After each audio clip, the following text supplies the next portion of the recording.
Magluluto ako guys ng squid rings para sa aming hapunan. Itong hinahalo ko na to, itlog ito at saka harina, pinagsama ko na.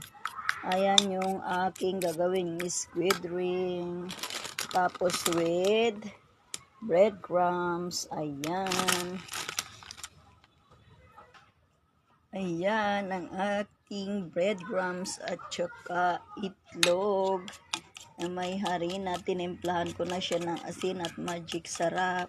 Dito ko isasawsaw ang pusit bago ko ilagay sa breadcrumbs. Ayan guys. Ayan ang aking pusit. Ayan guys, ang aking pusit.